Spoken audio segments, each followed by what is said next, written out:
not sure how many more teachings we'll have this year, because next week should be Rikchon. So I think people will be a bit too exhausted to have the teaching in the afternoon. And then the week after that, hopefully we can do it. Now the exam is earlier now, so we have 3 weeks we have the exam. And then also I'm going to be teaching for this center in America in September. I think I told you about that before. So for 6 weeks I'll teach. So we can do that in here. We can broadcast it, and I mean, of course it's broadcast. It's for them, but you guys can sit here. But probably rather than having 4 hours of teaching in one day, we'll just do that instead of the Lam Rim for those weeks, and then we have the debate exam after that. And then let's see at the end of the year how things go. If I have to be the chodo again or something, which means I have to run Janggunju, then I can't probably teach. So let's see. Let's just see how it goes.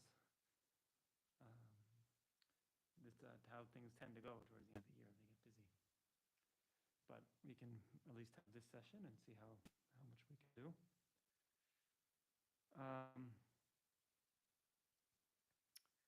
So we were talking about karma still.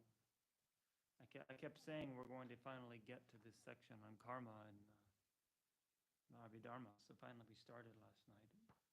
It's really quite interesting. So I was speaking to some of you earlier about this. In the Abhidharma system, there's the Vaibhashika, right, which is considered a lower school Buddhism. They posit kinds of mental, of physical karma of body and speech. Right, mental karma is different. That's the intention, but physical karma includes mayimpa. So rigje means it reveals the intention of the speaker. Or not the speaker, or the doer, also the speaker. And then Rigje Mayimpa means it doesn't. So we finished the Rigje. We talked about it last night. It's much shorter. And then Rigje Mayimpa we start tomorrow. But the Rigje it talks about, essentially they say that karma is a subtle body. So you have your ordinary physical body, which is the result of your past karma, which is neutral. It's ethically neutral because it's a result. But then you have when you do an action, it's like there's a subtle body of light that is overlaid with your ordinary body, and that is the intention, that is the intention transformed into a physical action. So that is actually the karma that then makes the imprint that continues on.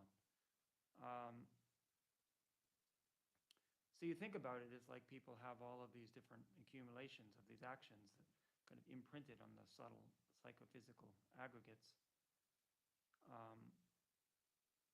So they say, that doesn't say this in the text, but I just, from what people say, it's like if somebody has clairvoyance, they can see that. They can see those other aspects of that person that are carried. So how does that actually function? Now the thing with the Vaibhashika is they're not very, when it gets to explaining these things, I wouldn't say they're not very creative. They're actually quite creative, but they're a bit, sometimes their explanations are a bit arbitrary and not really able to be withstand argued reasoning. And so in terms of, for example, how is that carried? How is that? If there's that psychophysical action, then how does it and later ripen as a result? And they posit what they call topa, which means achievement, and it's like they liken it to the example of a pack animal carrying goods on its back, and so it's the straps that connect it to the goods. So okay, but it's sort of arbitrary. What is that, right? And it's all kinds of problems that they face because they posit all these extra entities, right? And that's a real thing. It's a substantial thing that's different from the actual karma itself. And then there's the argument as well, is there such a thing as the achievement of the achievement, to hold the achievement there? And they say yes, right? So it becomes a bit awkward and weight and sort of weighs itself down. So many of the other schools reject them, right? The Sautantrika, which is the ones that they mainly argue against them, so Dharmakirti and so forth, and then the Chitamatra, and also the Zavatantrika Madhyamaka, they all argue against this idea, and they don't think that karma can be physical, and they say, well, all these logical problems that follow from that. So for them, karma is only a mental, it's the mental imprint, which is easier to talk about coherently. But then the Prasangika don't actually reject them. They don't explicitly say we accept that idea. That's something we talked about, but it seems like they don't reject it. So they actually agree pretty much. They just don't bother to say so. Because their way of positing karma is very different, and it actually works even to talk about karma as a physical thing. Because they don't have a problem of it having to be carried as an imprint on the mind per se, because they don't talk about the mind being the carrier of karma. They get outside of the idea of there being a real person who travels through real time carrying real karma. They take that as a projection of our own, kind of overlaying our own way of understanding things on something that actually doesn't exist in the way that it appears to us. So that's quite interesting. And then, so for them, this whole idea of there being a subtle body that carries karma, that every action we do is imprinting in that way, and then the accumulation of that is there. Now, the Vaibhashika, they argue that somebody argues with them, well, if you keep accumulating more and more of these, then your body should just get bigger and bigger. So their argument, which is kind of in their classical style as well, it fits in the spaces between the atoms, because there's all these hollow spaces. So actually, that to say, to their credit, they have their idea of atomic establishment is somewhat akin to the modern way of understanding it. They say that atoms don't touch each other; they exist with big gaps in between, and then they're pulled together. They said by wind, but you could say by force. So then in between, then this one fits in. I don't know if that makes sense. So then somebody says, well, then the body, it should get heavier and more solid. You put more hard because you have more and more things filled in. They say, well, no, because it's subtle like light, so it has no mass. They don't say mass, they say weight. But actually, that's pretty interesting. But again, as I said, they don't argue much beyond that. They don't kind of get into how all the details of it, how it works, and then it starts to fall apart. But the Prasangika has a much more coherent way of talking about it. I'm going to give a talk in November for the master's program again about disintegratedness in the Madhya and the Prasangika, which is exactly this. That's what they're talking. That's how they posit karma. So I'll maybe talk about it more there because that's very complex. I don't claim to really fully understand it either, but I have a lot of notes about it. So I'll put that into a talk and maybe make it a little bit more coherent. Anyway, so that's just, it is useful to talk about these things. I keep saying again and again, because if you just read the text, the Lam Rim, it just says, this is what happens, and you accumulate this action, and it's this result. It's a bit like dogma to a certain extent, right? Which is what the Lam Rim partly is. I don't say it's dogma in a negative sense. My point is more that it's not a reasoned argument for a lot of things about why they should be the case. It's more of an encyclopedic collection of them. The reasoned arguments come in debate and come in other texts, like if you read other works. So Lam Rim is more to practice text, so it doesn't have to go too much into all of those arguments. Now, it goes into quite a lot of argument about how to practice, but in terms of how is this the way things actually exist, well, in the insight section, you're going to get quite a bit about that last 250 pages of the book. But generally speaking, it's really important to think about that, right? Otherwise, you go to there are two extremes that you can go to. One is just to adhere to it very strongly and become kind of dogmatic, and then people threaten it, you threaten them back and tell them that this is the way it is. But that is problematic for a number of reasons. It's not very stable, and it doesn't also, if you tell people that you're wrong and I'm right, then they don't really, unless they have some reason to believe you, they're unlikely to do so. But then the other extreme is then just to say, well, this doesn't make any sense, and I don't accept it because it doesn't have any ground. There's reason to believe in karma. I've even read some people who are Buddhist in the Western countries, and they say, we accept Buddhism, but we don't accept karma. Um, which I understand. I understand their reasoning. I understand what they're saying. Um, but I don't think it's actually, I think for one thing, the evidence is stronger than most people realize, but also arguments against it aren't as strong as I think some people assume they are from reading what they say. But it's not rock solid. It's not easy. It's not obvious at all. So it requires a lot of thought, a lot of examination, and just to check these things. And it's good if you have doubt. That's what the whole point of debate is, to have doubt, right? So you should doubt it. It's not good to just accept it because it said so.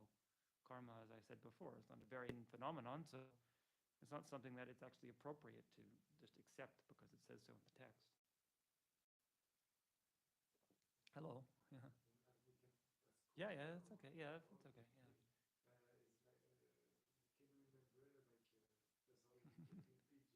Yeah.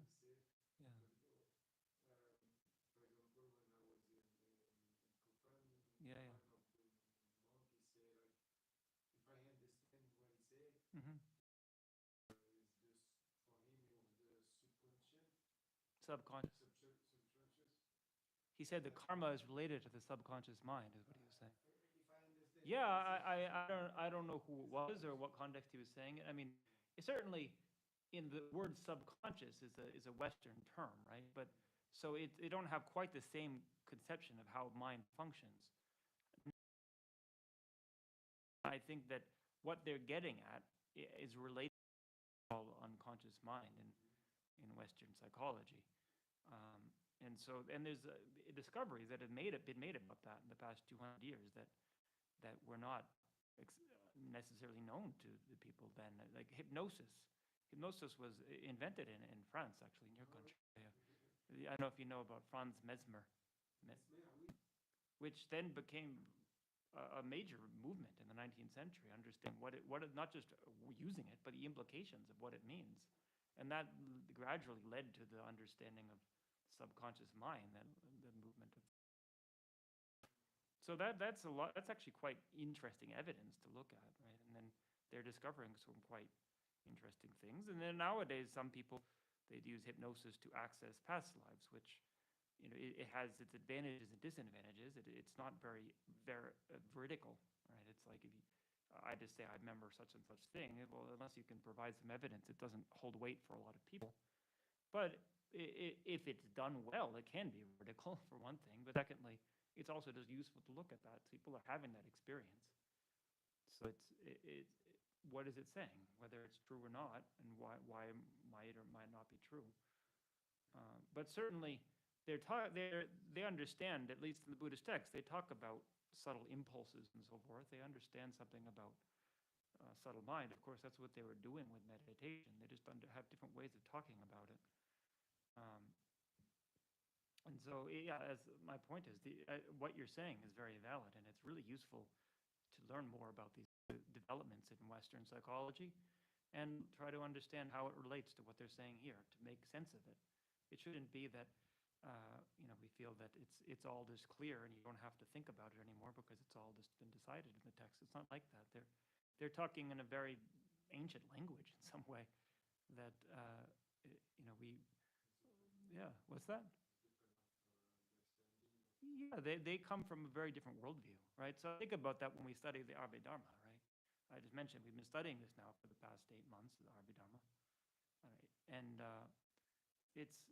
there are some parts of the text that we just don't accept. Even nowadays, we just skipped over, basically, the whole part about the world being flat and the mountain in the center, and then there's a layer of gold around that, and then all these things. So,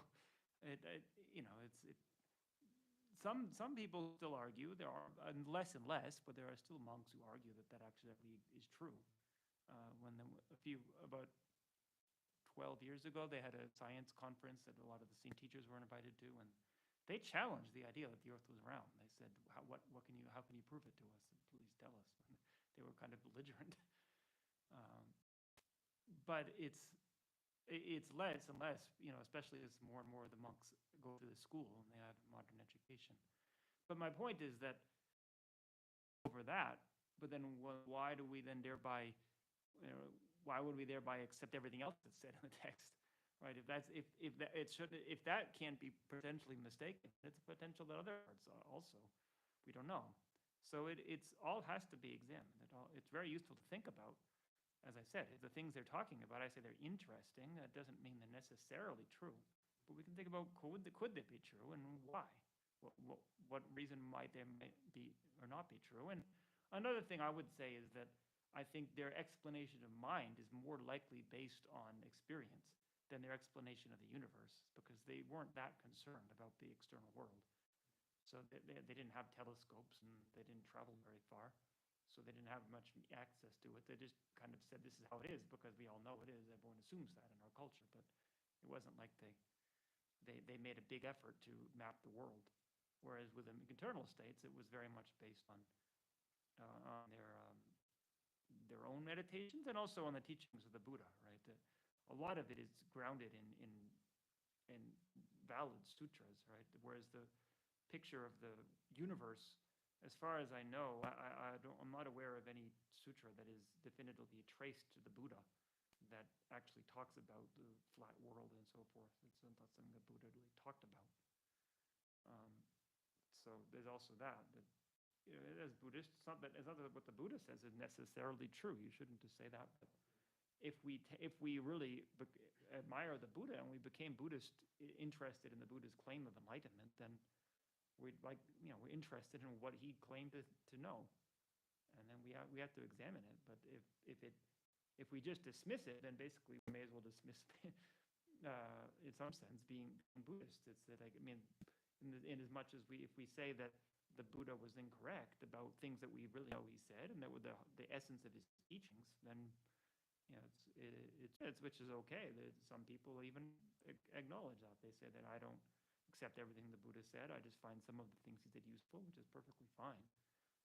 But it's good to distinguish in our own minds what we are doing. And if we're trying to practice as Buddhist monastics, it's likely most of us take seriously a lot of what he said, and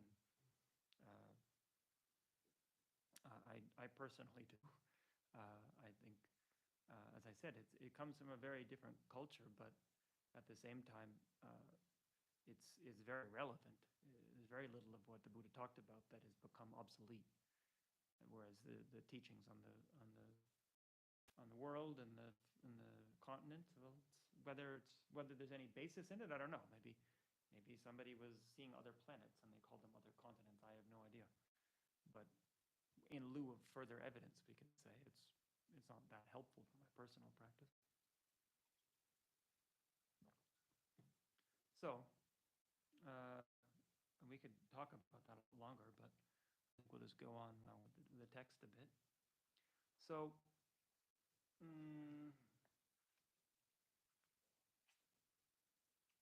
so within this explanation of karma, right, we're now on this third. So we had le tan drebutan lahapa.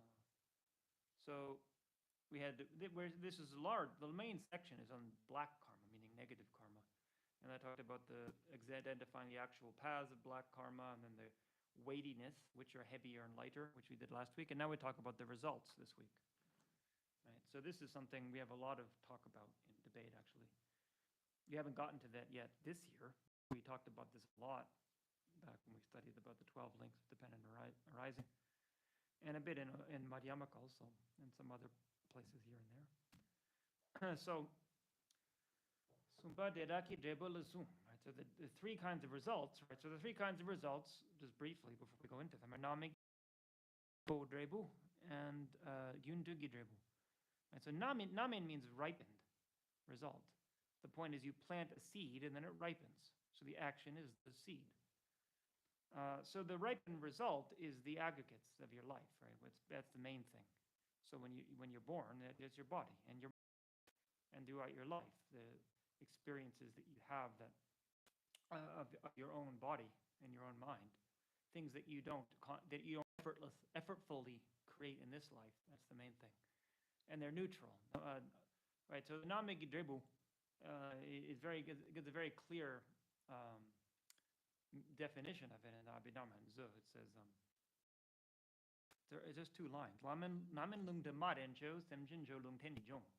So it says a lot in those two lines. It says the ripened result is ethically neutral, right? It is included in the continuum of a sentient being. It arises as the result of virtue or non-virtue, as opposed to a neutral thing, and it arises later. So it's not an immediate effect. You do something, you do something negative. It doesn't. You don't immediately experience the effect. It has to ripen. That's the idea of ripening. It has to have conditions that ripen it. So usually that is in a future lifetime, and we'll see here. And then we have the gyuntugi drebu. So that's the result similar to the cause. So there's two kinds. You have chepa gyuntun and yama gyuntun. So chepa gyuntun means that you have similar action, which really means similar habits. So you habituate with one particular way of acting, and then you experience, you continue to have that habit. So in a particular lifetime, you're very strongly habituated to doing something. You think people who just, nearly anything, any habit someone is a kind of natural at, but people, especially you see people who are born into a particular culture or a particular strata of society, but they're very other thing. I think I talked about this last time. I can't remember, but I've always thought of this as quite an interesting example. Was the very notorious crime boss in my city, white. It's funny. See, when I was a young person, we all knew who he was. He was notorious, especially in Boston. But in general, he was the second most wanted man in America after Bin Laden, up until the terrorist attacks. Then after that, a lot of other terrorists topped the list. But anyway, what's interesting about his life is that he grew up in Boston in a pretty, not well-to-do per se, but a well-educated family with good means. And his brother was actually his brother ended up in the state government, and then later became the president of the University of Massachusetts. So he was very well educated and well-to-do as a standing member of society, you could say. But so there was this one, Whitey. Actually, his name was James, but he later got named Whitey. From a young age, he was just naturally attracted to criminals. He couldn't keep himself away. He kept going out they say on the street. I mean, I think it means like the gangs, and joining them and just engaging in criminal activity, even though his family didn't want him to do that. His parents could have provided an education for him, right? So why does that happen, right? That here it would be understood as chepa gyuntun. The person is just naturally inclined. They take joy in that kind of activity, right? It's interesting to read his life story. I read a bit about it when he was murdered just about 6 years ago. When he was in jail. He was almost 90 years old. But those old enemies got him in jail. But you can see that the psychology. He was a very intelligent person. Obviously, that's why he was so. But the psychology of how his mind gradually became more and more attuned to this lifestyle. So in terms of Western psychology, they also are very interested in those kinds of cases, right? Because they take it as a very example of how does human psychology work. But here we're talking about a progression. It's not just in this lifetime. The person is progressing through that habit through many lifetimes. Right? There's another very interesting story we had. I think we have the magazines still. I think I gave them to the Science Center, but you could go there and take it out. There was an article in the Scientific American Mind about Hermann Göring. He was the only Nazi, how do you say, only leader of the Nazis, essentially. Like there was Hitler and Goebbels and the other ones that didn't commit suicide, at least not right away. So he was arrested and then tried at Nuremberg. And so there was what the article is about is a psychologist who met him and interviewed him. Was actually his job was to determine whether he was fit to stand trial, because they assumed he was mentally ill because of the actions he had done.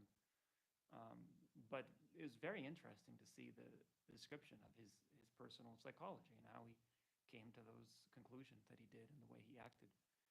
So And actually, there's a few other aspects of that particular story that are very interesting karmically, but I don't want to get too distracted. If you ask me later, I'll tell you about it. But it's good to look at these kind of things in a little bit, right? As they say in the Bodhisattva vows, you don't spend all your time reading worldly material, but you should do some. You have to actually think about these things and not just read this text. Otherwise, you're kind of in the box, right? To think outside the box, as they say. Like Prabhupada Rinpoche would say, if the sign of having strong renunciation is when you read worldly material and it enhances your renunciation. You just understand it naturally from the perspective of the Buddhist philosophy, and you think this is clear. I don't want to be repeating these patterns myself. So anyway, the point of that is chepa gyuntun, right? So you're just naturally inclined towards particular actions in the future lifetime based on doing them. So even if you purify the karma, right, there's different kinds of results. So you can purify their karma and not necessarily experience the ripened result, but it's much harder to purify the chepa gyuntun, the habit to do it again. Right? So that's one of the other dangers of engaging in negative actions. But of course, on the other side, there's positive actions. You then are likely to want to do those again. Yeah, hello. So, as I understand, the karma is habit, right? That's one way to understand karma. Yeah, that's part of it at least. Now, the difference is it's not just habit, it also is experience. So it's not just about from your own side. It also, the things that you experience externally are manifestations of your own karma. That's a little bit more harder to understand conceptually, and also harder to argue about, harder to argue for. Right? It's more, requires more leaps, perhaps we could say, but it does require, is something you can analyze and think about how that might work. So, for example, it's like the habit that I do now in this Mm-hmm. life Mm-hmm. will go into the other life, Mm-hmm. Yes. and then this habit will become the external or internal experiences, or Yeah, so the so yeah, results. so actually that gets right on to the next point, which is a Jipagyuntun Yomagyuntun. So that's experience. So similar habit is the first aspect of a result similar to the cause. The second is similar experience. So if you habituate with with negative actions, you'll experience them in the next life. So the classic example they give, they say, okay, so killing is the example. So you do that, and in the next life, you just habituated to it, and you have less inhibition to do it. But then the other, the similar to the experience result is that you have a short life where you get sicknesses, things like that. So you experience that coming towards you. Um, so how that is, as I said, it's harder, but it essentially, the question is, can mind affect external reality, right? Uh, even if you cannot, even if we accept reincarnation, it doesn't necessarily entail that physical reality is manipulated by internal mind. But in Buddhism, it certainly is the understanding. The chapter on karma that I'm talking about in the Abhidharma, it starts with that statement, Lele Jita Naksoke. It says who created all of this? Because it starts by describing the world in the last chapter, and then somebody asks the question, who made all this? And it says nobody made it. It's all created by the mind. It all comes from the mind. So anyway, I would actually be happy to talk about that on an extended basis, but as I said, maybe we go through it. And if you have questions at the end, if you want me to talk more about that particular point, it's actually useful. So we can. Let me know. And then third, we have Dakbo Drebu. So Dakbo Drebu means empowered result. In English, it's usually translated as environmental result, which is essentially what they're talking about. However, the reason it's called Dakbo Drebu is that Dakbo Drebu just means it's like a generic result. So it's like any byproduct, as we could say, it's the byproduct of the other two things. So it's not things directly related to you, it's just the world you live in. So the environment, the things that are around you that aren't directly impinging on your life, right? So my body and my mind, and then what happens to me in my life, but just what kind of place do I live in? All the byproducts of that. That's also a result. So you live in a clean place or a dirty place. You live associate with nice people or mean people. You're in a place where there's a lot of peace or there's war, whatever. Those are environmental results. So those are also manifestations of karma at a subtler level, right? So it's also one karma can have many results. That's important to see. We'll talk about that, right? So and it's not just one lifetime, right? So what we're experiencing now is kind of the conglomeration. It's not is of all of our lifetimes, but also of all of the people around us, right? So if you think about it, it's like we all have particular potentials together that then they all just kind of work together spontaneously to create a world that mirrors that. Right? So I don't know. Can we blame other people? We can say, well, it wasn't my karma. I couldn't have done this. So it must be somebody else's karma. So somebody's polluting the mix. It's not quite like that, though, right? It's that. Well, if you're even to be born in a world where there's somebody else who has very bad karma that makes the world very negative, well, you had the karma to be born there too. It all works together. Right? We say karma is definite. We talked about that earlier. There's no way that it would happen in this way if you didn't have some potential for it to happen that way. It doesn't mean it's fixed. It's not fatalism because you can change what happens, and it might not ripen that way, right? You might only have a very small potential for that. So if you don't come close to something that could cause it to ripen, then it won't. Right? But if it does ripen, it means that potential must have been there somewhere. Okay, so sumpa deraki drebu sum, right? So then namigi drebu is the ripened result. So lelam chubu revere yang shi duksum chung jing che sum tenpe sum sumo. So it's saying from the 10 negative paths of non-virtuous action, then they could come from any of the 3 poisons, right? So you could be motivated by anger or by ignorance or by attachment.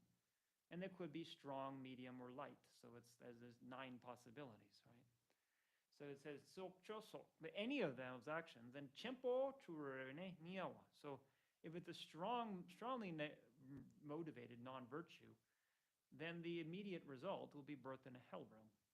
And then it says dring chupurere kyang idak. So if it's a medium, then you're born as a ghost. And then chungo chupurere dundra kewar. So if it's light, then you're born as an animal. Zaing uji zuma. So it says that in the Zaing uji, which is the text by Asanga. But then Sachube Dole, so in the Dasa Bhumika Sutra, 10 Ground Sutra, it says Chungjung Nigi Drebutokte Sungso. So it reverses it. It says that medium is for animal and light is for a ghost. So again, we can see right away the texts don't always agree. So they can't both be right. But also one way to understand it is that it's not clear whether birth as a ghost or as an animal is worse. Generally, they talk about it how the ghosts have more physical suffering, but they are smarter. So it is more beneficial in some ways.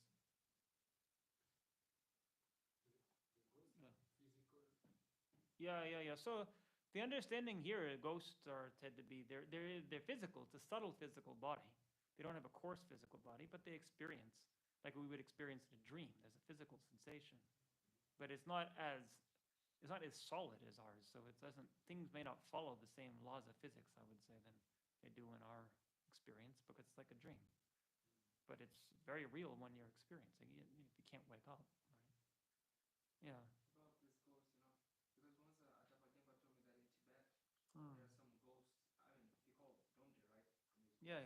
From a fighter, the dreams, at night. Yeah. Like, if it's a ghost, it's possible or not. From a fighter. Why not? Body. Do they have body? Is that possible? Well, you're saying a fighter. I mean, the ghost of a fighter. You're saying. Yeah, I mean, a ghost in form of fighter, because ghost. Oh yeah. So the ghost. Yeah, the ghost is going to take a particular form, right? How it appears to us it's an interesting thing. I mean, as I said, there's been quite a bit of research on ghosts, right? It's good to look at that too. We have quite a bit of that in the library, and one of the great researchers in that was this Frederick Myers. It's quite an exceptional person. We have a lot of in material on him that it's quite interesting to see. He was a contemporary of Freud, and Freud's theories, for various sort of, you could say, historical reasons, became the predominant ones. But Myers was also a psychologist in Britain, but he also took very seriously these investigations into clairvoyance and ghosts, and incorporated that in his theory of psychology. But his understanding of it was that if essentially the ghost is projecting a kind of imprint onto you, towards your mind. So he has an elaborate way of talking about how, based on it's all based on his observations, on his observation of people's reports, and trying to conceptually understand what's happening. But then, how that's at a subtle level. He talks about the subtle consciousness, but how that appears to your coarse consciousness also depends very much on your dispositions. So it's not that the ghost is really like a fighter necessarily. It's that the ghost is sending that kind of projection, and then you're interpreting it as, and then it appears to you that way, right? It's not interpreting like in a thought out process, but like we might say, I mean, even this is a bit beyond some people's belief system, but we could say if I have very negative thoughts towards you, then you start having dreams about me, and I'm trying to harm you in the dream, right? So that is actually created in some sense by my negative energy towards you, but how it appears to you in the dream is also very much based upon your projection, right? So it's because the things at the subtler level, as I said, it doesn't have the same kind of physical constraints that things do in the sense world, and so how it appears to each person is very fluid. It doesn't have to be. You say, I mean, he's running around the field, but it's sort of like he's there, he's here, he's there. It's sort of fading in and out. There's not the solidity of or continuity that we usually kind of experience, right? That's how people often describe it. But it's a lot of in Tibet. I probably had a lot of these things, it seems. And then this whole story of Padmasambhava going to Tibet and subduing the demons. It's somewhat allegorical, but it's also, that's kind of what happens, right? There's a very powerful energy there because it's basically because of nature. There's not a lot of human impingement on the natural world, so these things are free to function as they do. I mentioned several times that story, the biography of Ajahn Mun, the Thai master. It's an excellent book. But one of the things he said explicitly, because Mun himself, he had almost daily visions of gods and ghosts and things like that. He would teach them, right? But he said that when he was in Bangkok and other major cities, there were no ghosts, there were no gods. It was only when he was out in the countryside they didn't like to go in human society. Anyway, so there's that energy there, and then they kind of then find a way to manipulate that towards to make it. Make them protector deities and so forth. You'll see some of the protector deities. They have the picture like that, look like warriors, right? So they can manipulate that in the service of the Dharma practice, right? It's quite an interesting thing they did in Tibet, isn't it? Like shamanism. Yeah, it's essentially shamanism, right? There's people say Buddhism got mixed with shamanism in Tibet, but I don't think it was ever unmixed with shamanism per se. It's been that way in all countries that it goes to, and it's probably how it was in India. Right? It's just that's how people lived. It was a normal part of life. It wasn't something that was like exotic that you have to pay a lot of money for. It was just, shamanism it's been a common part of cultures since, as they say, 40,000 years, probably longer. All those caves in Europe, there's a very interesting, what was that I was reading about it? They say, it was like, there's something about, there's a cave they found, and people will go in there for shamanic practice. And it's saying they use this for 40,000 years continuously. It's like, I don't know anything these days that we use for 40,000 years continuously. Think about the span of human existence, and how many different generations were continually doing this practices there. So some people say it's just primitive beliefs, but and again, some of the interpretations are no doubt a little bit primitive, but what they're actually doing doesn't mean it's entirely fantasy. the same, maybe another way to say it is fantasy doesn't necessarily mean it's not real, right? Um, okay, so we're getting off track, but as I said, it's important to talk about these things. Otherwise, it's very academic, right? So gyuntu gidrebu, is that where we are? Yeah, gyuntu. So now we have gyuntu gidrebu, the result similar to the cause. Ngendru ne mirke kyang rimpetor se tongwatang longchugi pongwatang chungma masungwar gyuro. So this is it says rimpetar, so it's saying respectively. So it's saying after you're born in a miserable rebirth as a ghost or as a hell being or as an animal, even when you're born as a human, there's still the carryover from that. So if you've killed, you have a short life. If the result of stealing is that you are deprived of resources.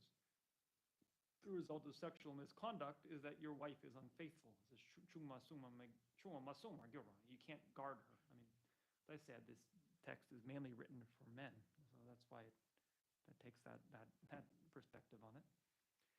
And then kora mawatang. So if you lied, then you have many people denigrating you, essentially. I think the idea is that people don't believe what you say, right? And then zao tang yewatang. So if you've divided people, if you used a lot of divisive speech, then you're separated from your friends. And then yidu mihawai dratupa. So if you've been harsh in your speech, then you hear harsh speech. You hear unpleasant speech. Shengitsik minyamba. So then if you just wasted your time speaking lots of idle speech, then people don't listen to what you say. People don't want to hear it. You lose the power of speech. And then chakdang mongsum. So then obviously, if you've had a lot of covetousness, then you have strong desire. If you had a lot of anger, you have a strong anger. If you had a lot of ignorance, then you have ignorance. Now, as we said, ignorance is one thing to just not know things, right? We're talking about here about wrong views. It's more tenaciously holding to a wrong view. There was a quote I just read recently. It's by somebody we would know, but I can't remember who it was. But he said what was it? The greatest, something like the greatest is not exactly the wording, but the greatest wrong view in our society or when in human culture in general, whatever, is not that people believe in things that don't exist. It's that they refuse to believe in things that do exist. And that's the idea here, is when something actually does exist, but you deny it. And you just, even though there is preponderance of evidence to show it, you just say that it's false. So that leads to ignorance in the future lifetime because you just refuse to see how things are. So you end up not seeing things as they are.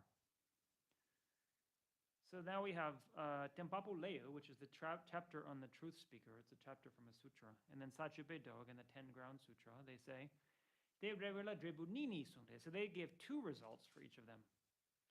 So Gyalde Mirkena, Kenayang Tse Tungla Nemoatang. So okay, so you have a short life and you have a lot of illness. That's for killing. Longcho Chungla, Longcho Zhentang Tumoatang. So if you steal, then you have less resources, and you also have to share your resources with other people. I don't know. I mean, some people would say that's bad, but the idea is that you don't have your own things, right? And then yokor mizumbaham. So then next for sexual misconduct is that your servants and your retinue, they're unruly. And yiden miroma, you can't trust them. And then chungma drendatang chepa, your wife has it says you have competitors for your wife, and I guess the point is that your wife is cheating on you or whatever, but you can't just kind of have things to yourself is the idea. And then so lying, koramangshing, so much denigration, and shengi lua, people deceive you. And then koramidumshing, so for divisiveness, your retinue and people who are working under you, whatever, they can't reconcile, right? They're always fighting with each other. And then nyempa, and they're wicked people. So. And then yidu mihoa tujing. So then for harsh speech, you hear harsh words. And then tapmo tiktugirwa. As everything becomes words of fighting, right? Tapmo is like hostilities, right? So all the words that lead to open hostilities. And then seek. So then this is again for idle speech or just wasteful speech. Seek mitsumpa. Your words are not noble, right? You end up just speaking in vulgar ways. So, seek zung miujing. People seek zung miu means it's not worthy to listen to what you say. People don't take what you say seriously. Miujing. Mongepe popa gyurwatang. So mongepe popa gyurwa. I mean popa. Popa, I mean, generally popa means like courage or strength, but it has to do with the speech, right? There's the popa in the Buddhist text. It's like the confidence to speak with conviction. So it's saying without conviction is mangepa. So you don't have the conviction of your speech, right? And dopa chejing. So again, you could see some people that what they say is very powerful. Right? Few words. People take it very seriously. Yes.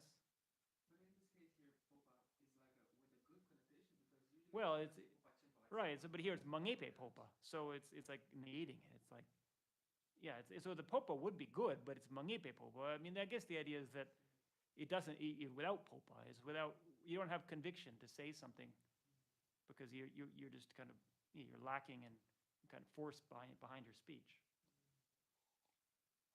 I see that. One person could say the same thing as somebody else, but if somebody has, a Gandhi called the power of truth, then people take it much more seriously.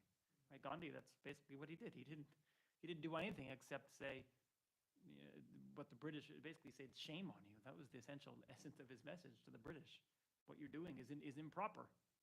Right? How many people in oppressed countries just say that and the people leave? I mean, it wasn't he said it one time, but that was the force of his speech based on his we'd say his ethical discipline and his karma. He had very strong, how do you say, force that was behind that.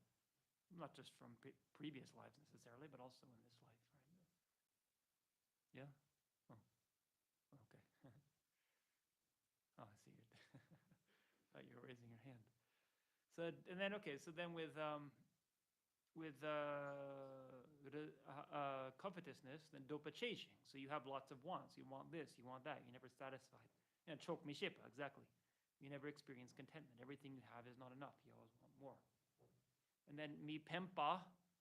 So mi pempa is if you're angry, then mi pempa tsoa.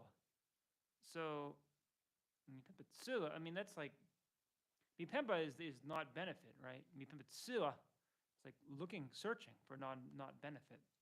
Pempa mitsu pempa tsuwa pempa mitsuwa dong. So that's a bit like mi pempa tsuwa. So they're searching for lack of benefit, or pempa mitsuwa, or they don't search for benefit. I'm not sure what it's saying there. Let's see what they said here.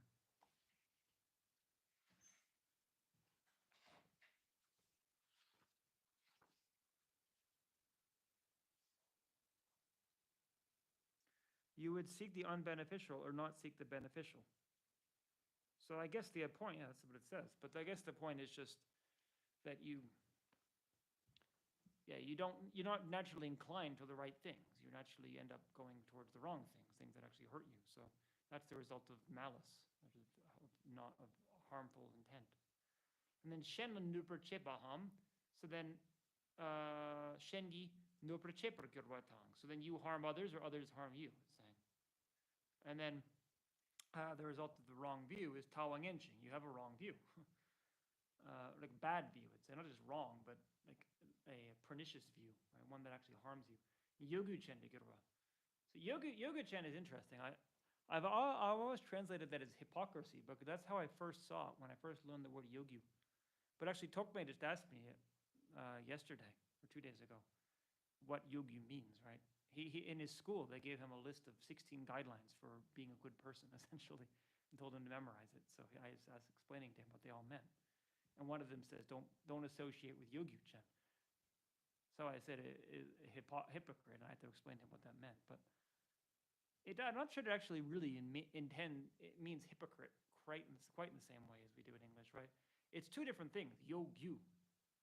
They're two different mental qualities. So gyu it's often translated as guile, right? Which it's like it's like a subtle kind of deceit.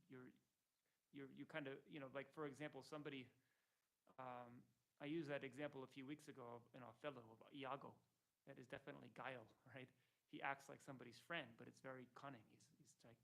He's actually trying to manipulate him.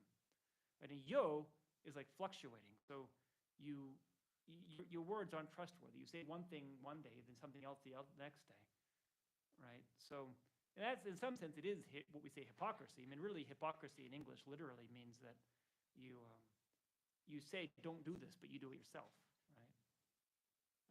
In the Inferno, right? Dante's Inferno, the hypocrites. I think they walk with their head turning backwards.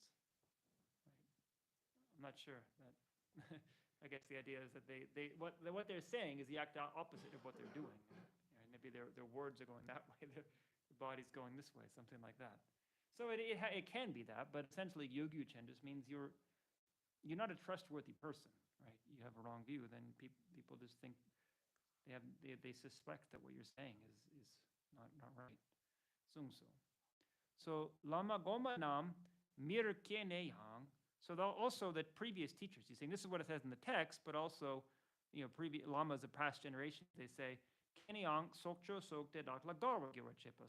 It's interesting. He just attributes this to the past lamas. It's not actually in the text, but this is very commonly understood, right? As the result similar to the cause, which is that if you killed a lot, then you take joy in killing. Right? Gawa gyurwachepa gyuntungi drebu tang ngamanam nyawa gyuntiki drebu. So they call that this. So the point is that those are in the text. The point of liking killing, but this division of it, which there's a very clear distinction. You have the result of a similar behavior versus the result of a similar experience. That division is made by the Tibetan lamas. He's saying it wasn't there in the Tibetan Indian text. They have those two different things. They just didn't categorize it that way, which makes it easier to understand it. Okay, so now we have Dakbo Drebu, Wangi Drebu. So the empowered result, or in Gwangi is just another way of saying the same thing, the empowered result.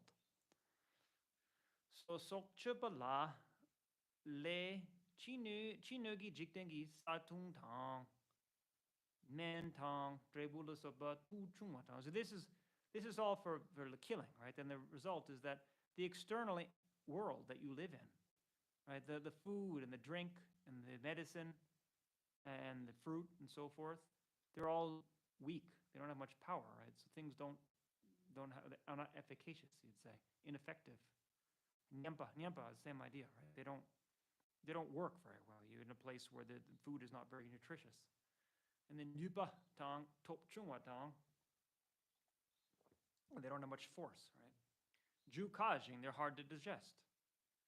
Ni Kipe, they give you sickness.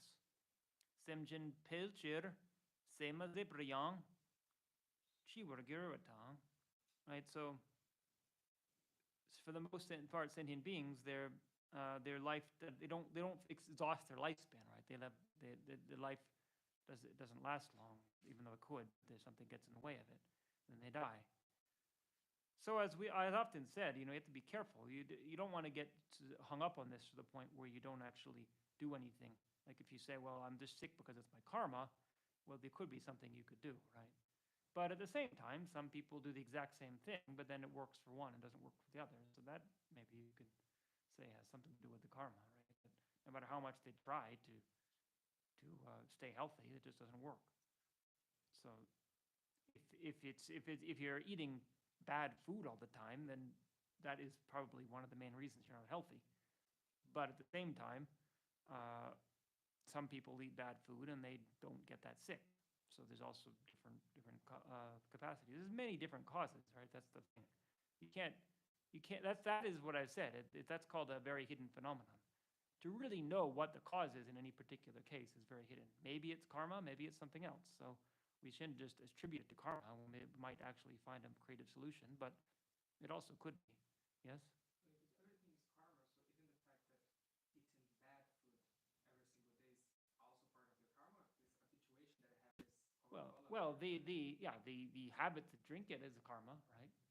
The point is, Represent the attachment for the right, yeah, but then the point is, it's not fatalism, right? So you can't say, well, as I said, that was a bit of an issue for me early on in the monastery. I just think, well, I'll just take everything that's given to me, even though I know it's unhealthy, right? But at a certain point, you realize, look, I know I can get better things if I want to. I can buy them, and I know that what I'm eating is not good for me, and I know it's part of why I'm not having good health. And the wise thing is to do something about it. Uh, and likewise with, you say with Coca-Cola attached to it. Well, again, it's not to say, well, I can't help it. I'm just attached to it. I mean, that's not the point. That's the point of the Buddhist teaching, is that you can overcome habits, right? Any kind of habit is possible if you make the conditions right. It just might be harder for some people, right? Yeah.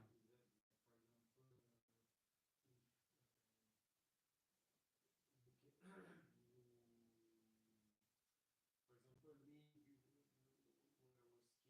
Yeah, yeah. I used to smoke a little bit, Yeah, yeah, yeah, yeah, yeah. but it was not good for my mind. Hmm. So I stopped this Mm-hmm. like since long time ago. Okay. So that means it's a good thing, right? That It's a good thing to stop, you're saying? that yeah, I mean that my body or my mind reject this.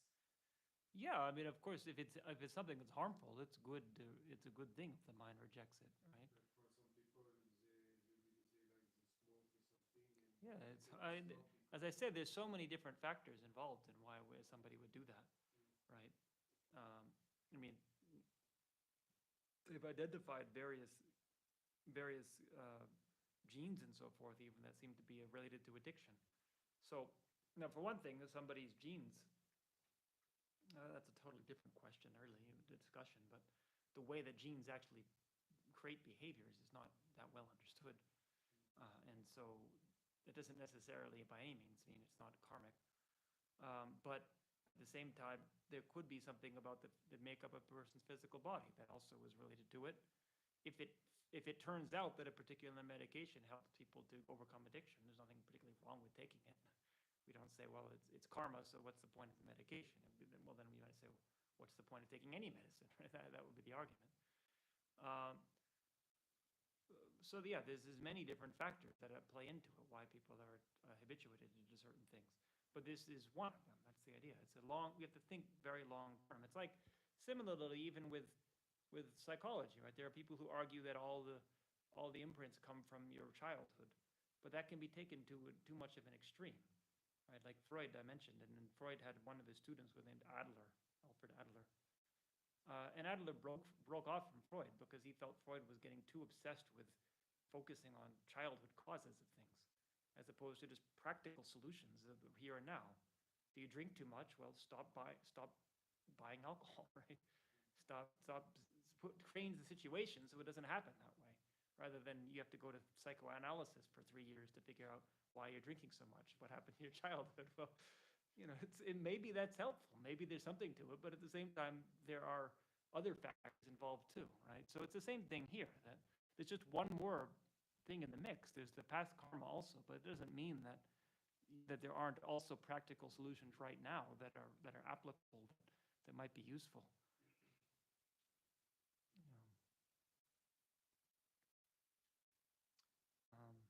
Yeah, like I think about it for myself. I mean, when I was young, I never drank alcohol or smoked, even though my father even encouraged me to drink alcohol. So it's possible that's to an extent, I'm sure it is, but it doesn't mean that's the only reason. I could also think about life that led me to do that, right? And so it's like you don't know. That's the point. We don't really know, but it's useful to speculate on it, and at least to a certain extent, to think that really trying to understand what's going on, to understand that there are other factors involved. But as I say, in individual cases, we don't know. So we have to do what we can in those cases. And It's still like if you have a very strong habituation to something that you're taking practical measures and it's still not overcome, if you do be helpful with that. So there is, no matter what, there's some karma, whether we talk about past life karma or karma now, there's habituation, and to overcome habituation, it's been shown very clearly that mindfulness meditation is very effective for that. Um, but also the other kinds of meditations we do in our tradition, purifications, things like that, those are also effective in a lot of ways, especially when they're combined with mindfulness. You're not just reciting a mantra, but you're actually focusing on what you're doing. Then it can be helpful for overcoming these things. But um, it's not, we can't be too attached to a particular result, right, when we do that kind of thing. And another counterexample, I think I may mention this to you because it's helpful to reflect on this without giving a name, but there was one monk in our Kangsen who died a few years ago. He had a lot of health problems, and he before he died, he wrote an article in the Kang newsletter and just saying, he's basically encouraging people to use your time well, because you look at me, I'm only 40 whatever years old, and my life's over. You never know this is going to happen to you.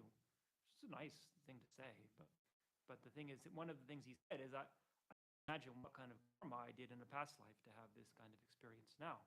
I mean, I know from talking to other people, he really didn't take care of himself. He ate a lot of very unhealthy food for many years. So,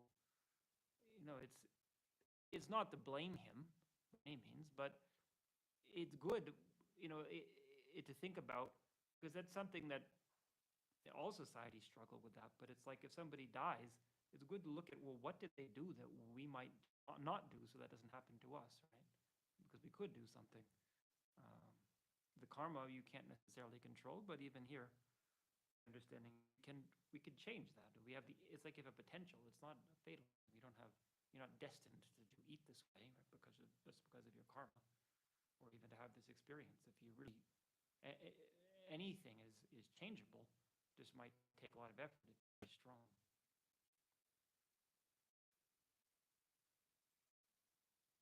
Yeah. Okay. Okay, so now number 2. Majimber Lembini. So what's the environmental result of stealing, right? So drebu nyungwatang, drebu midrungwatang, drebu girwatang. So you have few results, it's just saying. You don't get much. And drebu midrungwa. So drung means usually like smart. I'm not sure here. It's not a smart result. And then gyurwa, the result changes. Longwa. So this is a very odd way to say it. Longwa usually means like having time to do something. Tempa chewatang. Cherechewa, the large results, it's saying. And then kampa. So the fruit is dry. And maper, it becomes, this whole sentence is a bit actually a bit awkward. I have to look here. Hold on.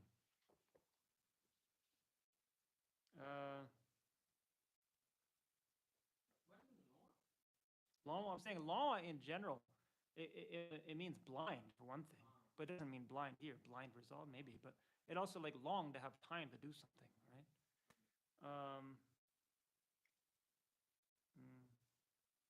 Fruits. Yeah, that's what I said.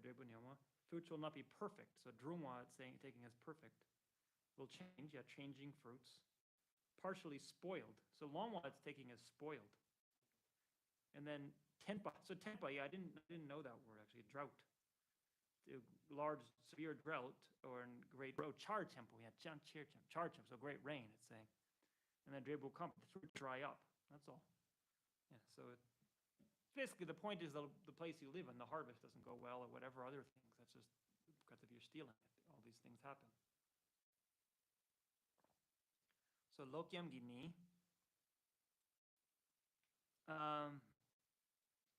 So with sexual misconduct, right?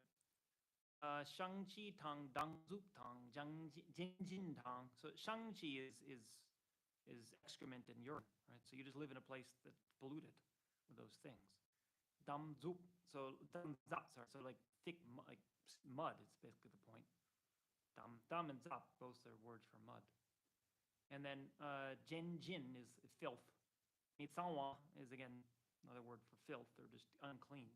Tringawa, so bad smelling. Tringawa mawatang. Nyam ngawa, so much tears. And nyam migao, not very pleasant place to live. So that's all from sexual misconduct. And then zundumawa, so then from lying, Shingle tang drutrope legi ta gyobromiguro. So shingle is like field working in the fields, right? So farming. And then drutrope is like threshing. So the point is just same idea. Some like different kinds of harvest work. Says that the result, you're not going to get a big result from it. You do all these things, but it doesn't bring a result, a very extensive result. And then tunparami gyurshing, so it doesn't accord, right? So this is similar to lying, right? You plant one thing, but it doesn't work the way it's supposed to. It's like a lie. People even say they sometimes use that analogy, right? It's all just lies. It doesn't work. Everything doesn't work the way it's supposed to. And then most things are deceitful, it's saying. They deceive you. Jikpa and fear. Jiksu rongwei gyu mama. There's many causes of fear. Tandemba. Now trameni, right? So we have divisive speech, right?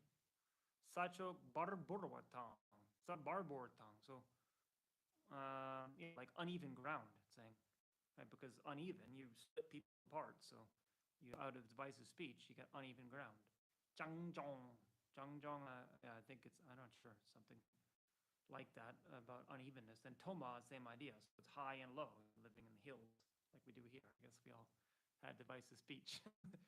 I like living in the hills personally.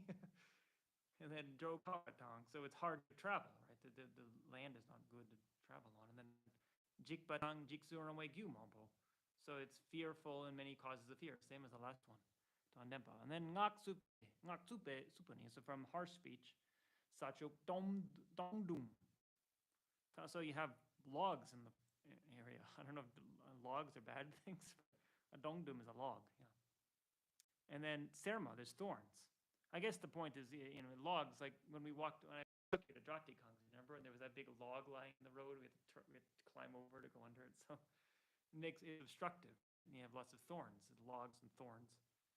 Do, rocks, and zekma is pebbles. Gyomo, mawa. Yeah, other.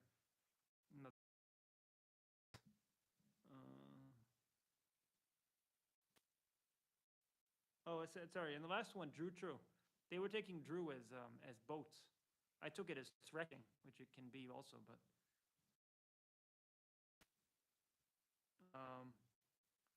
sorry, broken bricks. Oh yeah, gyomo.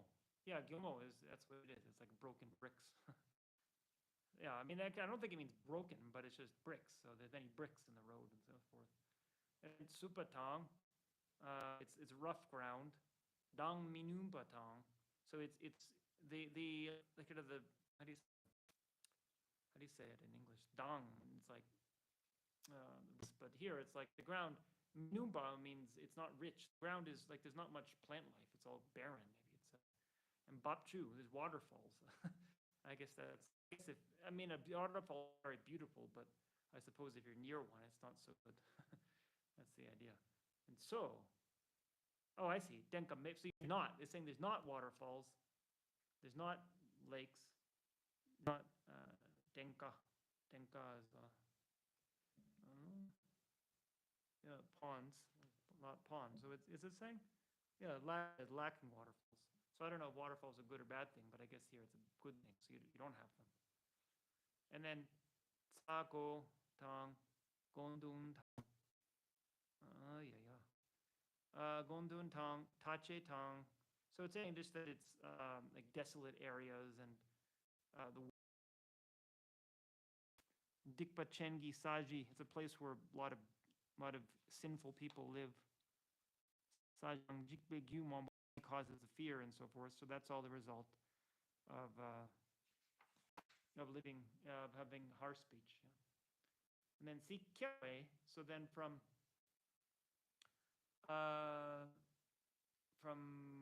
what do you say? Sikyawa, waste of speech, right? For idle speech. So drebu jonjing ta jebjen let drebu chakpa. So then as for the fruit trees, they don't give fruit. And then du min pariyang drebu chakpa. So they give it the wrong time. Right? So that everything doesn't work quite right. And then du zu mi chakpa. At the right time, they don't give fruit. Ma min pa min. They don't what appears what is not ripe appears to be ripe. Right? You ever have that when you bite into a banana and it's not actually ripe? That's what it's must have been your lack of useful usage in the past life, right? And then sawa midempatan, so the root is not stable. Ringu minepa doesn't stay for very long. Kungarawaham nakselam zingbu nyamgawa mimawa. There's not many nice groves and forests and pools and so forth.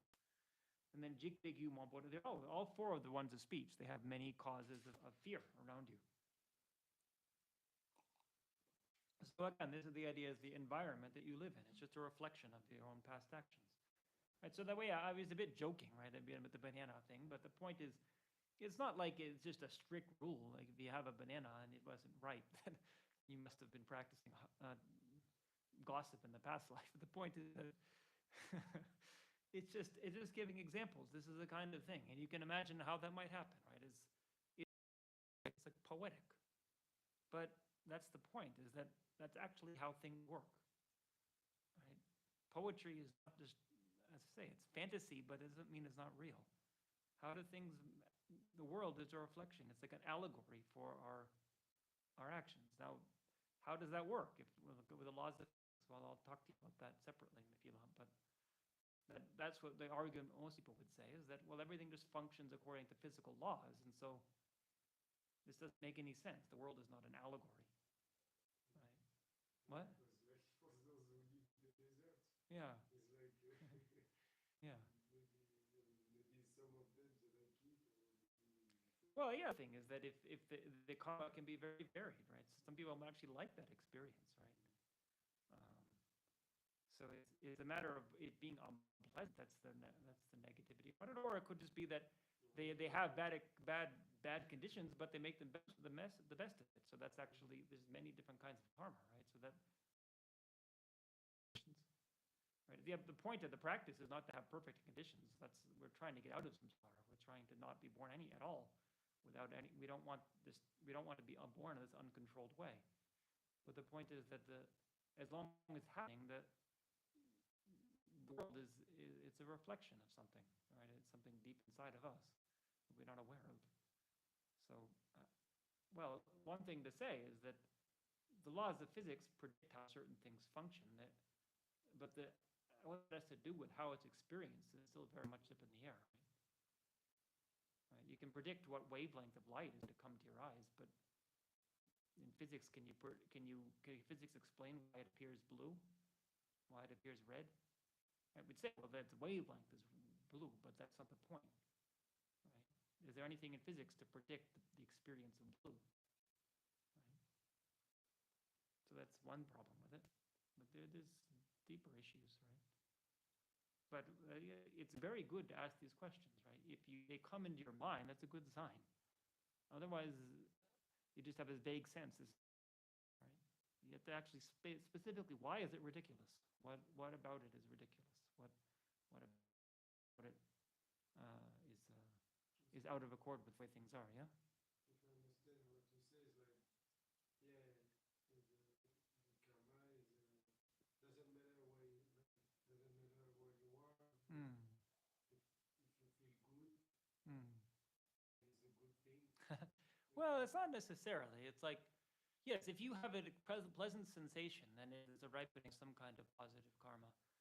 Although even so, it's like, yeah, essentially yes, but as I said, there's so many different factors, right? So it also could be that you train your mind in one way in this life, that you're very strongly, that whatever happens to you, you don't get upset about it, right? So it's not just that we say, well, it's all my karma. I can't do anything about it. There's many,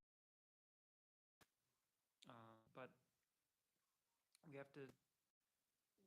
The point is that this is part of what's going on, and it also is helpful to know that's part of what's going on, because then we see that what we're experiencing is,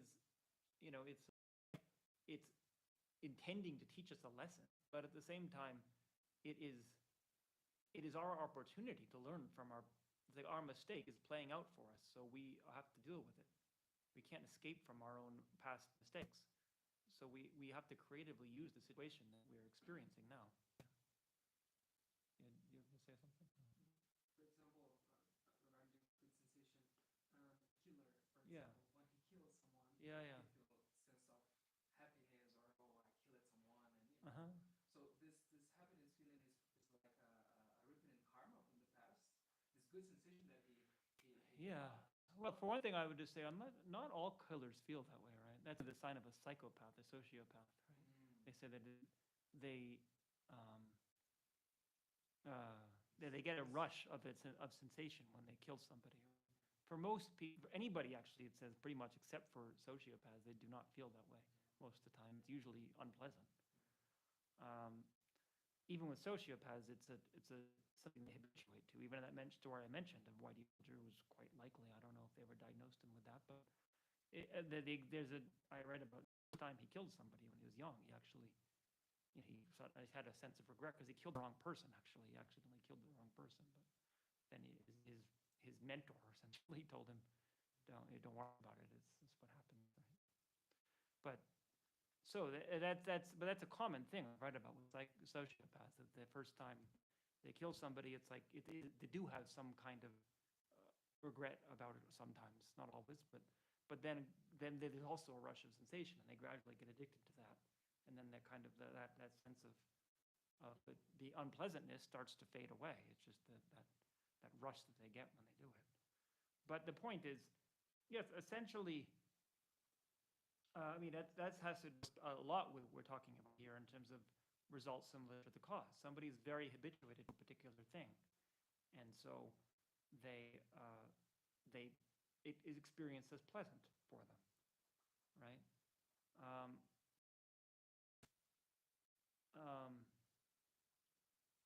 What was I going to say? Yeah, so like with sociopaths, I think they have a pretty clear picture of certain patterns in the brain that correlate with sociopaths. So that's not necessarily explaining why it happens, but it gives some explanatory degree level of it. And so the argument could be, well, it's all just purely a biological thing. But one question is, why do they end up with that kind of brain, right? Now, is it purely genetic, right? Because one thing interesting about the brain is that there's an argument that the number of synapses in the brain is so far beyond the number of genes in our human genome that the genome can't just map the brain. So how the brain develops in the womb might have, it has to have other factors involved. And so here, if we're talking about certain impulses of the subtle mind, consciousness from previous lifetime, one speculation would be that is affecting the way that it develops in this lifetime, right? Within the constraints of one's genetics, right? Absolutely, right? That it's like there's not just purely, because that's what I said before, right? Where the level of like ghost and subtle beings, it's just like purely the manifestation of their karma. It's not constrained by the coarse physical universe, but within those constraints, there's a lot of room for sort of, how do you say, wiggling, and then that could then create that kind of thing.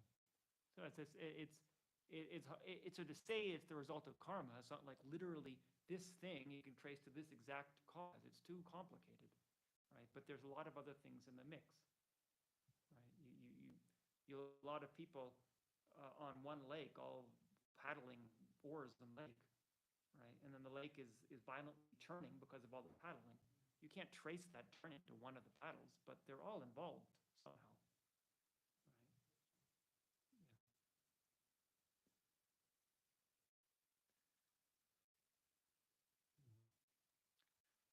So napsim, right, is covetousness.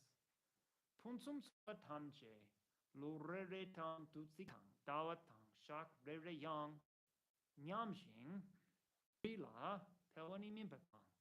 So all the wonderful things in the world every year. This is when you have covetousness. Every year and every dutsik. Dutsik means like period, like essentially season. You can translate it. It's not literally that, but like periods of the year. And every month, every day, they just get just gradually wane. They get less and less. Dri, they diminish the amount, and then they don't increase. Pelani minla, so they're always less and less, right? And then nusemgi, so then from harmful intent, right? Yam tang, nipatang, negowatang, prukpatang, porogi maksu, triklang mawatang. It's like a quotation from Dukar. Yeah? if you remember Dukar, it's like exactly what it says here. It says like it lists all these things, but it says save me from all of those. Right? That's okay. So yam is epidemics, and then nupa is harm. Negoa is contagious diseases. Trukpa is fighting. Right? Parogi maksokle, so then from others' armies. Right? Truklang mong, there's lots of agitation from all of those. Senge tang taklasapa, tigers and lions. Right?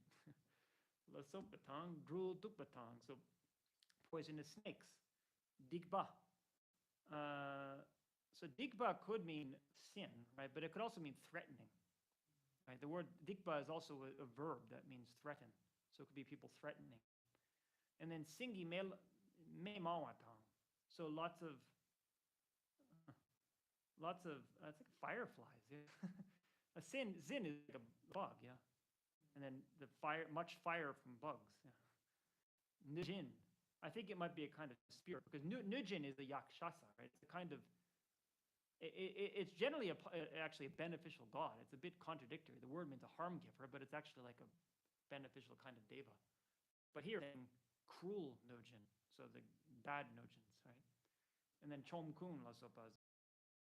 So I just want to see what they have for Singi Mei.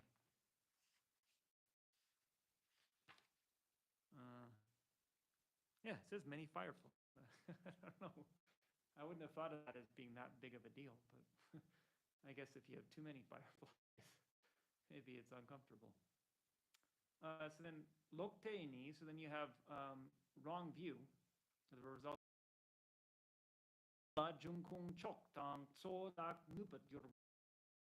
In the world, then the great mines, right? Mine, like gold mine and so forth. And sodak nupa, they all get less and less. So like all the resources, essentially, it's in the resources of the planet gradually deplete. That's a result of wrong view.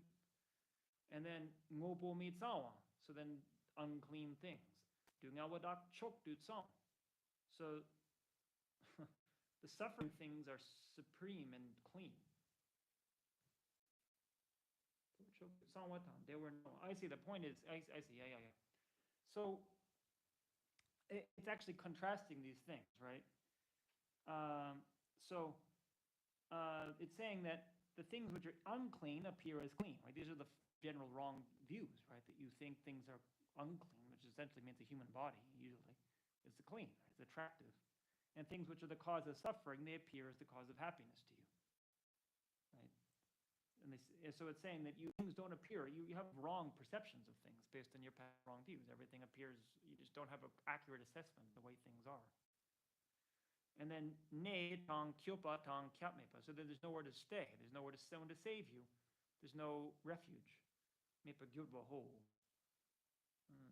Okay.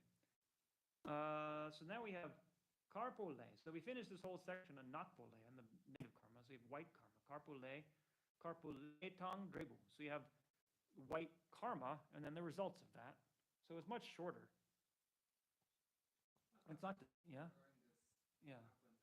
Yeah. Why they associate, for example, the Naku just a bad thing and Kaikua something good, Like, yeah, it's a good point. It's a discussion, but yeah, I mean, it's the racist discussion. Yeah. But it's still like, why? Because well, in dark you can see clearly. Yeah, I mean, I think whether it's based on racism, I don't know. Whether, I mean, Indian people were dark skinned also when they use these terms, right? Although honestly, yeah, I don't know. It's probably the same in ancient India. They have the idea that the lighter skin is the higher caste, right? So there's that.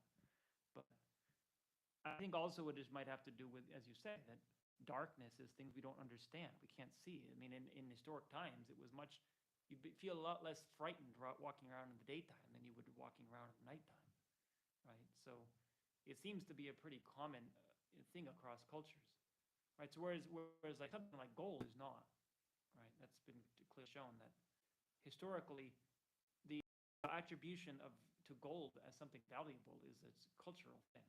Right? They discovered that when they came to the Americas, the people in the Aztecs, right? That was part of the problem they had, right? That was I like that saying. I don't like it. It was very interesting when Cortez. He was when he was when the Aztecs were showing him around their city, and they showed him they had gold, but it wasn't anything special to them, right? To them, it wasn't valuable. But he kept asking about it and interested in it, and they said, "Why do you like gold so much?" What did he say? It was because um, he says we Spanish people have a disease that can only be cured by gold, something like that. That way, but it's kind of true, right? When you're obsessed, that's that your mind just creates this as something so useful, right? It's like also in North America, right? The same thing with I don't know if you know Custer. You probably know Custer. In America, at least we know Custer. Yeah, he was a famous lieutenant or colonel, I think. He wasn't a general, but he was an officer in the U.S. Army who was unfortunately he was actually a war hero in the Civil War, but later he became quite notorious, at least historically, for being very oppressing the American Indian people. So he also like he in North Dakota there was a gold mine or whatever, and he just kind of kicked out the local people. So and they all the American Indians knew who he was. They was very well. He was notorious among them, and they just said that the white people are obsessed with these yellow rocks. What do they think is so usable about this? So my point is that is very much a cultural projection, right? It's not something it's clearly not something we're just like naturally inclined towards. But darkness and light, I wonder, right? There are certain things like snakes. It's clearly demonstrated that humans are just naturally afraid of snakes. It's not something you learn, right? So maybe this habituation of seeing light as positive, which many animals do, right? Many animals go towards light because it's beneficial for survival. And so it might not necessarily have to do with racist labeling. It might be the other way around, right? That people naturally associate dark with negativity, and so then that leads them to end up making racist labels, right? It's hard to say. I can't say for sure, but it's that's to kind of give a context for your question, I guess. Yeah. I thought it's a modern question. We can not Western or it's a modern question. It's a politically correct question, we'd say, right? Yeah. Yeah. Okay. Yeah. So, carpo le sampo le ni. So carpo. So So I say it's much shorter. It's not to say that it's not as important. The point is that we've already discussed very extensively about negative actions. So most of the points are clarified there, right? You have like results similar to the cause. You can just infer the backwards way that you habituate with a particular positive thing. It's also interesting with the results similar to the cause, even in terms of beliefs. Like Tsongkhapa talks about that, right? Somebody's inclined to believe in a creator God. Somebody's inclined to believe in reincarnation, things like that. Then they tend to be drawn towards those views in the future life. It makes sense, right? Or even today with all kinds of ideologies and political things, and well, they just are naturally inclined towards that. Right? That's a possibility, right? So carpole drebu, so the actions and then the results. So dambuni, sokchopatama jimbalambatang lobrayempala niemeki sampachen, gewe sempatang dempe. So it's saying that people who see the faults in killing and stealing and sexual misconduct, they with that then out with a virtuous result, then they restrain themselves from those, and they make effort towards that, and they having restrained them, they ultimately It's the ultimate result. It's the restraint itself is the karma. That's important, right? So and you also have, like giving life and so forth, which is the even a more extreme opposite. But here, the positive action is just to restrain yourself, right? So that's an action, even though you didn't do anything. That's why I talked Jiggy Zug, Rikje Mindbesuk at the beginning of the talk. That's what they talk about, Rikje Mindbesuk. It's not something that indicates, right? If somebody's killing somebody, you can infer what motivation they're trying to kill somebody, right? But if somebody is not killing somebody, you can't necessarily know why. You can't necessarily know that it's because they're actively restraining themselves, right? It might just be that they don't want to kill that person as their friend, but they might not actually have a vow not to kill anybody. So it doesn't reveal itself. You can't see it, but it is a physical action. Right? There's something going on there. So anyway, in that Vaibhashika understanding, which is adopted by the Prasangika, that's a physical thing. There's like a rope around you. It's not a real rope, but it's a rope that you create with your mind. That becomes physical. It's physical, and it restrains you, right? That it makes some sense, right? You have some kind of physical restraint. There's something blocking you from following your impulse, right? Yeah, they talk about it as physical, right? So it's not consciousness in the sense, but it's related to consciousness, right? That's the thing, is that they in their system it's a physical thing. It's not a mental phenomenon, but it's a subtler form is more malleable by consciousness than gross form is. Gross form also is understood to be malleable, but you have to very strong, a very powerful consciousness to do that. With the subtle form, it's naturally that you can manipulate it. So Deishindu, Nagi Shi. So the same way with the four of speech, right? Nagi Shi, and then Yigi Sum, the three of mind. It's just restrain yourself from those. Yang Jarde, Kiperni. So the difference, he's saying, of these, of speech and mind, is Nagi Le Tangi. So the only difference is that you call it karma of speech, verbal karma, and mental karma.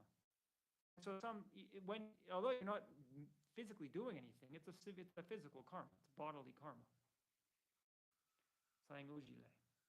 It says that in Sainguji by a Sangha. And then Shi Tang Sampatan Jurataripnam Chirapajari. So then how do we understand the basis and the intention and the action and the completion if it's just a restraint, right? So it says Sokchupapongwe Lela Natsuno. So he's talking we'll give an example, abandoning killing. So the Jine Semshin, it's all sentient beings. Other sentient beings. That's the basis. And Sampani is the intention. Miktong Pongwadubaho. So if you see them, and then you restrain yourself, right? Now I debated about this quite a lot, and I haven't even because this is the problem in some sense. It's like, so thereby, if you not get the karma of restraining yourself from killing if you don't actually want to kill anybody and see somebody. It's like it's saying here that you see somebody that you would otherwise kill, but you don't kill them because you're restraining yourself, right? So then it's like you have to actually like put yourself in situations where you might kill and then you restrain yourself. I don't think that's quite right, but even you could just say that the intention that there are people out there that you're angry at, but you stay in the monastery and don't go out. That is part of it, right? I mean, that's sort of what Gandhi did, right? He would like put himself very close to women he was attracted to. Some people criticize that about him, because he was trying to prove his not prove like someone else, but the point is, from his own side, kind of his vow of celibacy to kind of enforce that.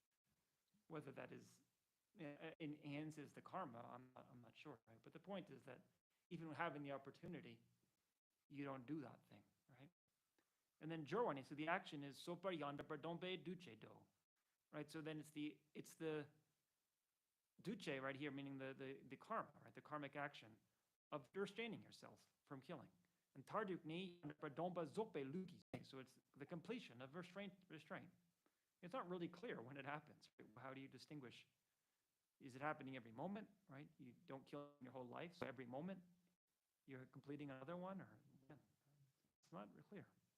And then 苏得咸阳是不照. So from that, you can infer the other ones, right? So stealing and lying and so forth.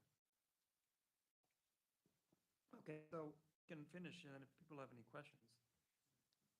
I have a question. Yeah. Because we're talking about karma. Yeah. I think it's Vikpa, Hmm? Chinese translate as a sin. Yeah. But I don't like this translation. Yeah, sure. So because I think sin is like you have to have a god or some entity and Yeah. sinner against that Right. rules in Yeah. terms of that god and so forth. So what do you think about when some people translate it back to sin? Yeah, I have mixed feelings about it. I agree. It's one of the few words in English that it almost seems obsolete because it's so hard to take out of its context. It's a very useful word, as much as it otherwise the words we use in English are, for one thing, kind of weighty, like negativity. It's a four-syllable word, right? And also kind of not very forceful. Right? It's like politically correct kind of word, like negativity as opposed to crime or sin, right? So it would be nice if we had a strong word in English, because that's what Digpa in Tibetan is, a quite strong word. Um, but yeah, the problem is that in English it does have a very strong connotation. Personally, when I translate, I don't usually use it. The only time I use it is when occasionally, as if I'm translating poetry. One, because it's very easy to make it into meter, because it's only one syllable, but also because it has that strong impact when you say the word sin, right? It's important to, like with anything, to understand. Like with any Buddhist term, I always say it's more. What's less important is trying to find the exact. It's best to find the best word you can, but then within that, rather than trying to be too extreme about like finding the exact word and then then you end up just kind of projecting the commonly understood way of translating things. I think it's best to just use a word that's standard, but then explain what it means, right?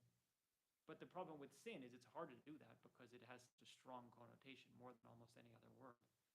It's like almost like using a vulgar word, right? A swear word, which I don't use in any kind of translation because I think you can describe the same thing.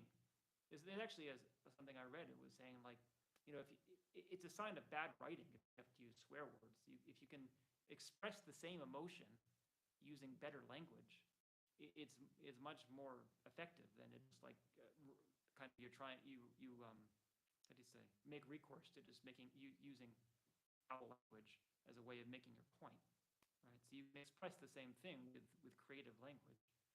Um, so it's kind of on a borderline almost of being like that. Yeah. Yeah.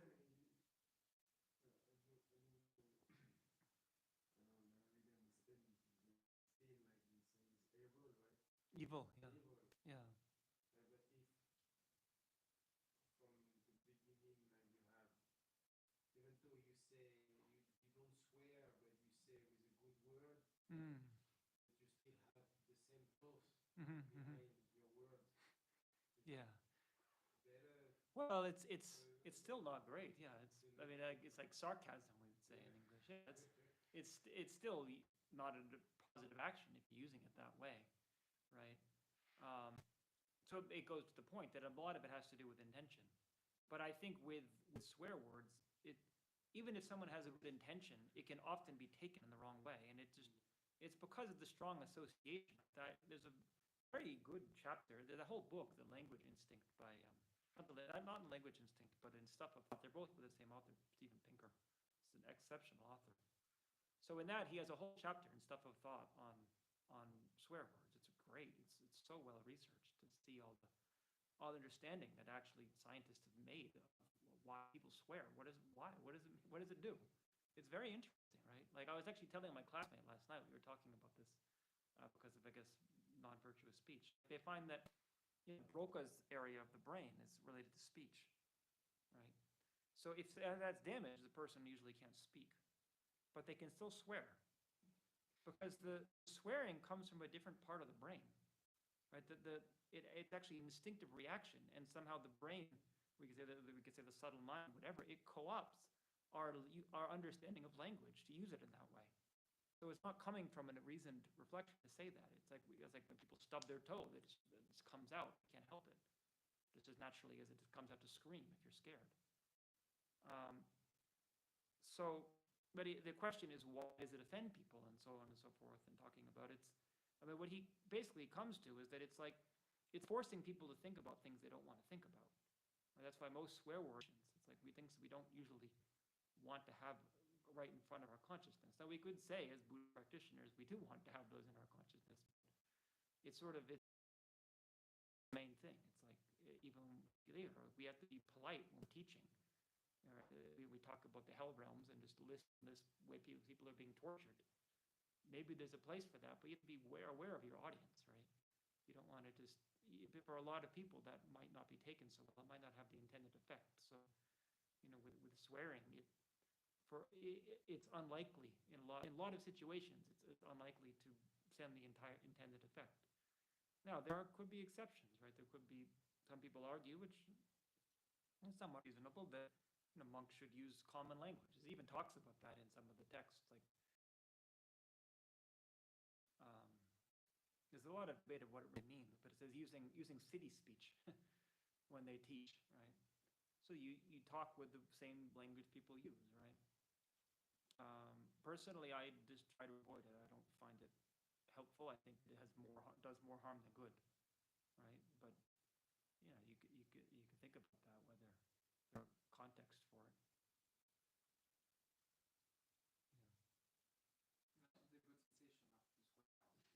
Well, that's the problem. Right? Anyway, I encourage you to read that chapter, just that one chapter. It's really helpful, exceptionally thorough in his analysis and thinking about human nature and how we use these things, and gives a quite strong argument as to why we shouldn't use these kind of things. He says it's similar to like on public television, they don't show naked people. It's not that there's anything wrong with a naked person, but it's that they're watching that with the intention, that with the common understanding that's not what they're going to see, and they have their children there watching it, right? And that's, you could say, well, it's just natural use of the child, but there are social conventions which are useful, right? Otherwise everything breaks down and people just express their instinctual desires all the time. It doesn't make for a very cohesive society. Even when you're angry, like for something, and I'd say a bad love, like, Yeah. in French. Yeah. Yeah. Yeah. That part also, like, is also not good to say it. Well, it's like as monks, we're trying to use gentle speech. That's an important part of the training, right? I mean, it's not good to say, if it happens, right? But when you're a young monk, it's much more likely to happen as you train over the years. But the point is, if we want to go in a particular direction, right? If you just think this is fine, there's no problem saying there's no harm, then you'll never train out of it. If it happens, it happens. We all make mistakes, and we can think about why this might not be skillful, might not be a helpful way to use language.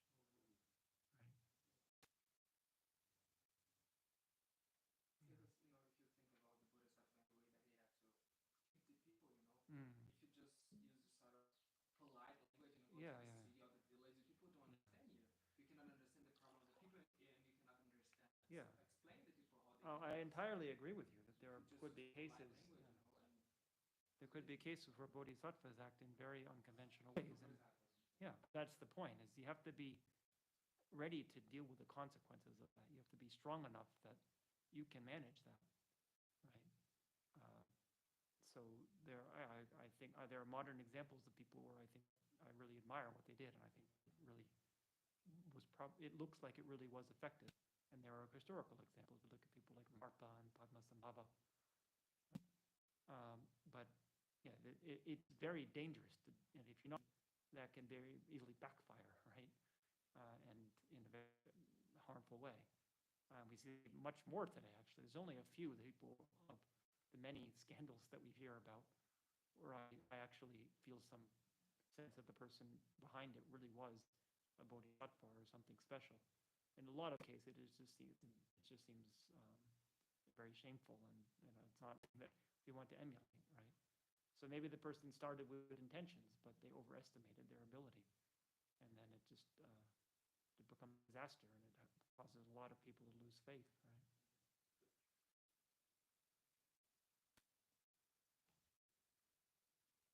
We have one question from the live chat. Yeah. Would it be correct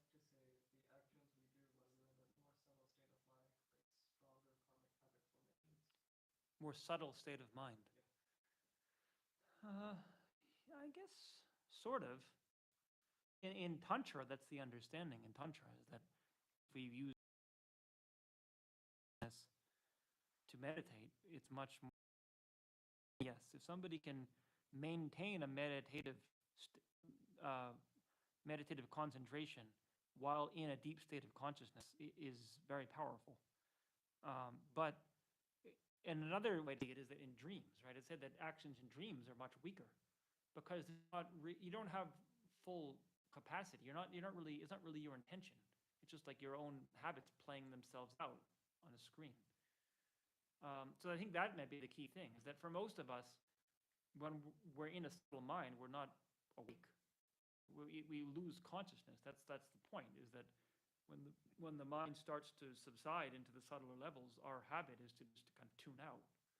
So then the actions don't have much impact. But if we're consciously aware of that, then it can be very powerful. If we can consciously control that, then yeah. I mean, because the other way to see it is that, for example, it would be said that just killing somebody out of pure instinct, like somebody you just frighten it all of a sudden, you just lash out, is much weaker than planning it out, which is also reflected in the criminal justice system. Right? It's when you actually consciously think this is good and I'm doing this and I want to do this, it's a much stronger karma.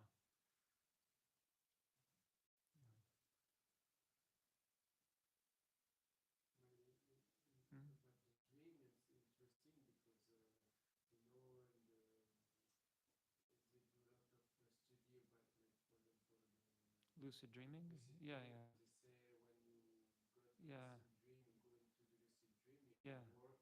Yeah. Yeah, if you're able to maintain the consciousness, it can be very useful. That's what the point is here. Lucid dreaming it's definitely related to what they're talking about when they talk about maintaining meditative awareness in deep states of consciousness.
Vast space that I have amassed and working with effort at this practice for a great length of time, and become the chief leading Buddha for all those minds whose mind is blinded by ignorance. But if I do not reach this state, may I be held in your loving compassion for all my lives, Manjushri. May I find the best Kripa, the path of the teachings, may I please all the Buddhas by my practice. This skillful means strong by the strong force of compassion, may I clear the darkness from the minds of all beings, the points, path as I have discerned them. May I made to the Buddha's teachings for a very long time. Going out with great compassion, the most precious teachings not yet spread or once spread have declined, may reveal this treasure of happiness and aid. To those who wish for liberation, be granted bounteous peace. This has been nourished for a very long time by even this graded path to enlightenment. But under this virtuous karma, the Buddha, non-human beings who admit diversity and practice the excellent paths. Did I make a mistake? limited Never diversity. bargaining any of their lives. And from the first path praised by the Buddhas. If someone makes an effort to act in accordance with the tenfold Mahayana virtuous practices, he assisted by the mighty ones, and the notions of prosperity spread everywhere.